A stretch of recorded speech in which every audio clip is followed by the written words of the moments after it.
So, the Gen 6, the most important upgrade in my opinion is going to be the grip.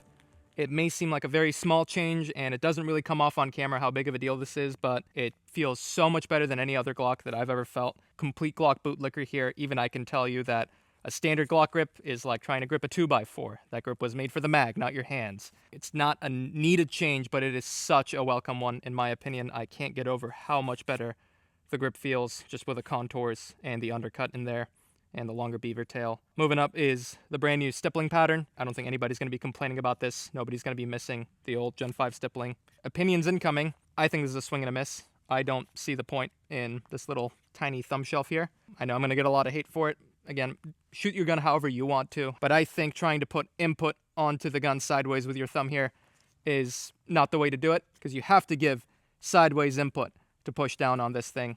I personally have been floating my thumb barely off the side here. If you shoot better with a ledge, more power to you. It's there out of the factory now. Beaver tail, it's longer. I don't know why they did that, but it does make it easier to grab out of the holster with a perfect grip.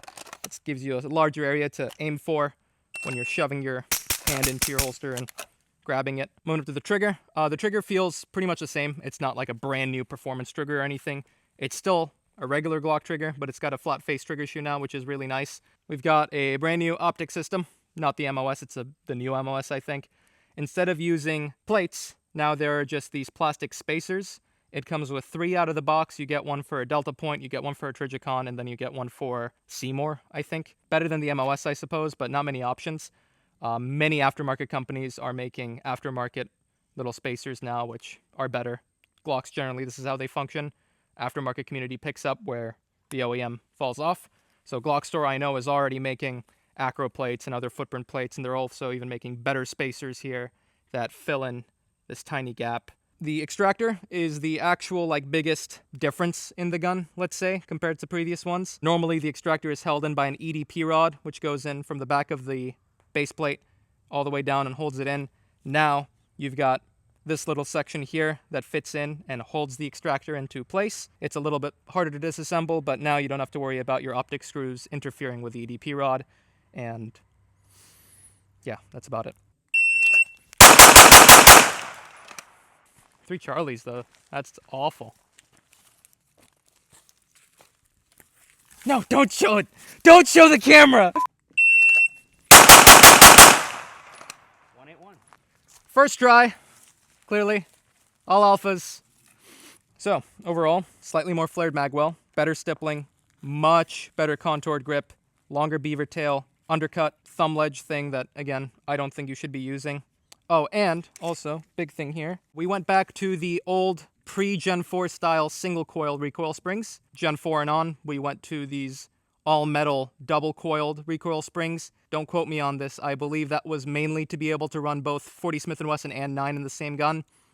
Looks like they went away from that, back to the original. All right, so this is a little interesting. I don't quite understand it. The Gen 6 barrel is ever so slightly different than the Gen 5. The top one's the Gen 6, bottom one's the Gen 5, and you can see this is like a, I don't know, a ramp, a slant here, and it's more like a groove on the Gen 5 barrels.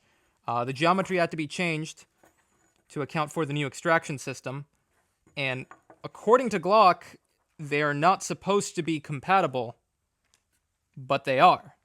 So, I can take this Griffin Gen 5 barrel, throw it into my 45 Gen 6 slide. So this is not supposed to be possible. Glock tells you that the Gen 6 barrels and the Gen 5 barrels are not cross-compatible, but they fit, and they fire, so I don't really know what's happening there. The geometry is different. Same, but different. They seem to work. The manufacturer says don't do it, so don't do what I'm doing. But for science, we've got a Gen 5 Griffin armament barrel inside of this Gen 6 Glock 45. BOE Incolite 9 at the end. And this is Pistol Pete 147 grain Subsonic 9.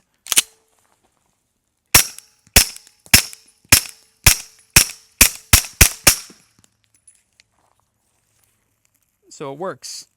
Maybe it's out of spec. It's probably running out of spec. Don't mix and match Gen 6 and 5 barrels. For science, you can probably mix and match Gen 6 and 5 barrels. I didn't tell you that. Every round we fired in this video was from Pistol Pete, specifically their 124 grain for our unsuppressed shots and the 147 grain subsonic for our suppressed shots.